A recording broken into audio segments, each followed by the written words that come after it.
I just spent a week driving this Ford Expedition Platinum, the 6,000-pound monster. I have to put it back in the garage because they're coming to pick it up. Let's see what we're swapping it out for. Wow, that's a big drop in size. From 6,500 pounds to what, 2,000 pounds? I'm sure it weighs a bit more than that. Got myself a little kitty car here. And I can see by the front grille, it's a Hyundai. And it says it's a Venue. I'm told they start around $17,000 if you get the one with the 6-speed manual transmission, but let's see how much this one has. The upgraded SEL with a CVT automatic transmission. Here you go. Have some options. And total tab. At least we're getting a car that's made in Korea. That's worth a few bucks in itself. If you like small Korean vehicles, we also tested the 2021 Kia Seltos Turbo last week. We'll have a link for that video at the end of this video if you want to watch it. And we also drove the 2020 Hyundai Sonata, all new for 2020. We'll have a link for that video as well. First thing we're going to do is check and see if we have a spare tire. A lot of vehicles don't come with that, especially in this price class. And hey, we got one. It's a little donut, but better than nothing. There's a lot of room under here for more storage. Only one engine available, a tiny 1.6 liter putting out 121 horsepower. Torque rating is 113 at 4,500 RPM. Fuel economy is said to be 30 in the city, 34 on the highway, and 32 overall. We'll find out if that's true later on in the video. Now, what appears to be bad news, if you don't want the 6-speed manual transmission, you get a CVT automatic, and if you're like me, I hate CVT automatics. That one long rubber band gear that runs performance, soaks up engine power, and does not deliver the high fuel economy numbers advertised. Hyundai says this is different from a common CVT. They call it the IVT, Intelligent Variable Transmission. Okay, it's smarter than me, I guess. It does have 3 good features, though. Number 1, it simulates shift points. And it does it 8 times, meaning it's a simulated 8-speed automatic transmission. 8 speeds in a car this small, very unusual, or SUV this small if you want to call it that. If you want to spruce things up a bit, you have a drive mode. Normal, sport, and snow. We'll concentrate on the sport here if we want to go quicker. And if you're really in a hurry, you can push the knob over here, and you have 8 manual gears to shift with. That's right, 8-speed manual.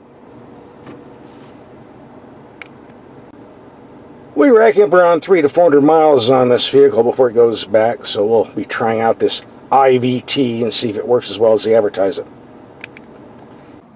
Since we're already in the interior, let's take a look at the cabin. And recently, Car and Driver tested this vehicle and said the interior was super cheap, horrible, lousy, or whatever the words they used. I'm paraphrasing. They don't know what they're talking about. Number one, when you're getting a car under $20,000, it's never going to look fancy like a Bentley. That's not important. What's important are the materials sturdy. Are they going to hold up? Are they kid-proof? And here I think it passes the durability test. All this plastic might be hard and not that attractive, but it's very sturdy. Don't have any loose knobs or anything. Looks like something that's going to hold up over the long haul. What's more important, the simplicity of the controls. Now here's the climate system. 2 simple knobs. This doesn't do anything. Doesn't get any easier than that. Very simple gauge cluster. Here are your charge ports.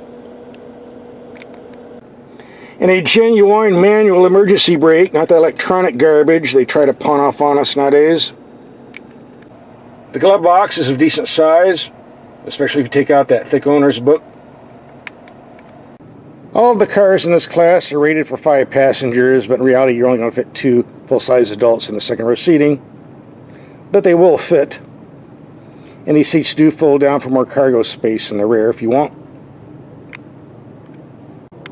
Okay, that's enough of the show and tell segment. Second half of the video, we're going to do some driving. These are not the standard headlights, they're part of the LED light package. A $1,700 package, in fact. So let's take them out and see what they do. Well, it's dark enough. Let's take these lights out, see what they do. Look pretty bright. Well, we'll see. Here we have the low beams, only building 100 feet away. Excellent light, very bright, decent height. Go to high beam. A little fuzzy on the top, promising. Here are the brights, only building 300 feet away. It's a bit lighter outdoors than I would care, but I'm kind of pressed for time, have no choice. Last day I've got the car. Go to low beams, actually reach out. Overall, excellent headlights at 300 feet. I like the power steering, very quick and responsive. I don't think there will be many complaints. As we do in all our videos, we're going to take some mild speed humps around 20 miles per hour to evaluate the suspension performance and impact.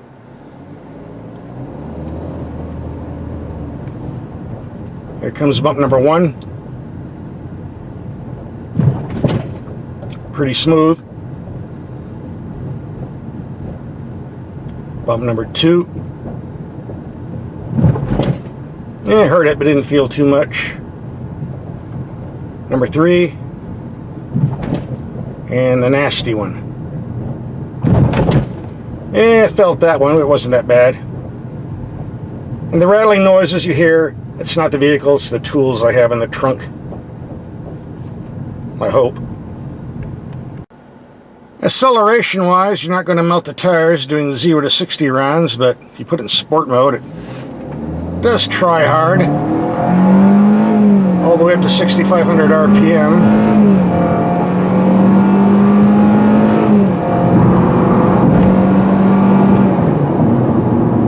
Not bad.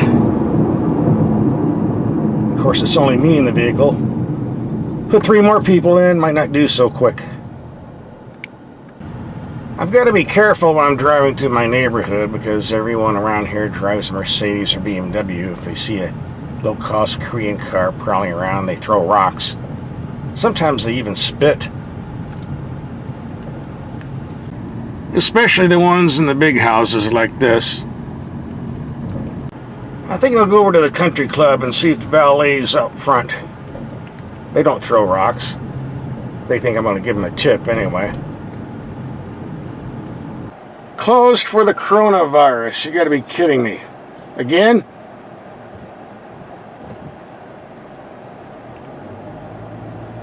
Good thing I don't like playing golf.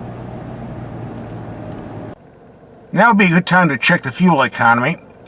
I reset the computer to 0.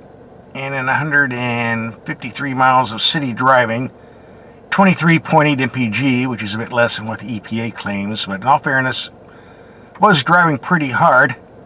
This is a fun vehicle to drive, and the outside temperature is something like about 115 degrees all week. Doesn't do much for the engine performance and turbo. So 24 mpg, I can accept that. Before I reset this and got 24, I took it on a freeway trip and got 32.1.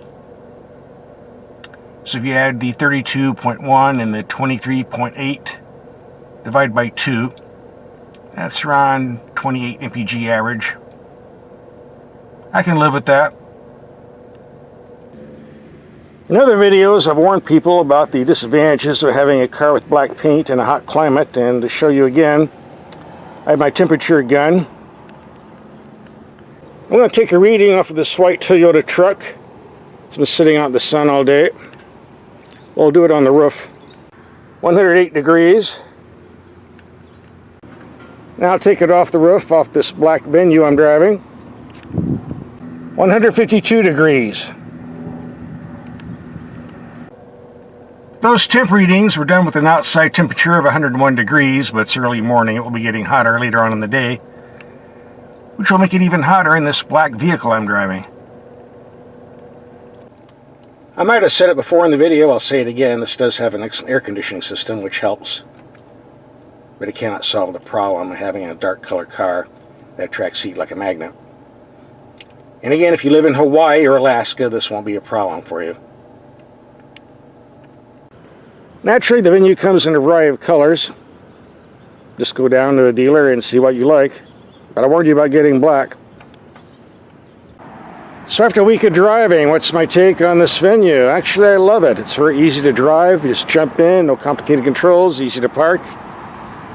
Very good build quality. I really have nothing to complain about. And yes, I've often said I would never ever own a vehicle with a CVT automatic transmission, regardless of what it was, but with 8 speeds, a manual override, and sport mode, this is a pretty good gearbox for a CVT. I think I could live with it. Overall, this is one of the nicest small vehicles under 20 grand I've ever driven. This is what you're looking for, give it a look. Here's some other Korean vehicles we did videos on, just click and watch.